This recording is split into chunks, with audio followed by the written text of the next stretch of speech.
आप कोई बंदर वाली कहानी बता रहे थे कि मैं जरूर सुनाऊंगा। बंदर वाली कहानी कुछ नहीं है। देखिए बंदर का क्या है, एक बार क्या हुआ, जंगल में एक चुनाव हुआ। हाँ।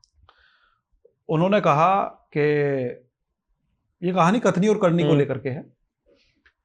तो उन्होंने कहा कि भाई जंगल में जब सब जानवर थे, सब इकट्ठे हुए, उन्होंने कहा कि अब की बार शेर को राजा नहीं बनने देंगे, कुछ भी हो जाए। उन्होंने कहा ठीक है, तो किसे राजा बनाए? उन्होंने एक काम करो, बंदर को राजा बनाते हैं अब की बार। तो ठीक है, इंटेलिजेंट भी है, ठीक ठाक भी कूद फांद कर देता, इसे कर दो। बना दिया राजा बंदर को।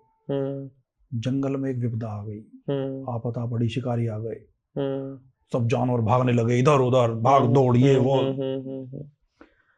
तो क्या हुआ, सारे जानवर इकट्ठे हुए, बंदर के पास आए, राजा जी जंगल पे बड़ी विपदा आ गई है, हमें बचाओ।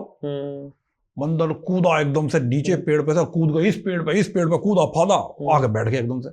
कहने लगे राजा साहब बड़ी मुसीबत में हैं, करो तो सही कुछ। मैंने कहा ठीक है, अभी करता हूं।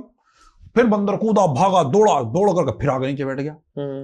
तुमसे एक और फिर बोला, लोग भैया एकदम हाथी ने कहा उससे, राजा साहब, राजा जी ये क्या कर रहे हो, हमें बचाओ, ये शिकारी आ रहे हैं, जंगल में आग लग गई, मुसीबत में है हम सब, बचाओ हमें।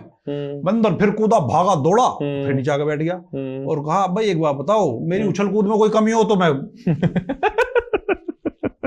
मैं कहीं अगर कमी अपनी कर रहा हूं, मैं उछल कूद ही तो जानता हूं। तो ये वो बंदर है जो सिर्फ उछल कूद और जुबान चलाना जानता है, बाकी करना नहीं है। कथनी और करनी में बहुत जमीन आसमान का फर्क है। चाहे बच्चे की कसम खानी पड़े, चाहे किसी को हमें नीचे करना पड़े, चाहे हमें मोदी को गाली देनी पड़े, चाहे हमें गुंडे को टिकट देना पड़े, चाहे फिर मुझे ये कहना पड़े कि जी उसने तो यमुना में जहर मिला दिया। मुझे अपना काम नहीं करना, दूसरे पे आरोप लगाने हैं, दूसरे को झूठा साबित करना है। इसके लिए चाहे मुझे करोड़ों रुपए कहीं से भी ला करके कैसे भी खर्च करने पड़ जाए। ये वो धूर्त व्यक्ति है, ये वो नालायक व्यक्ति है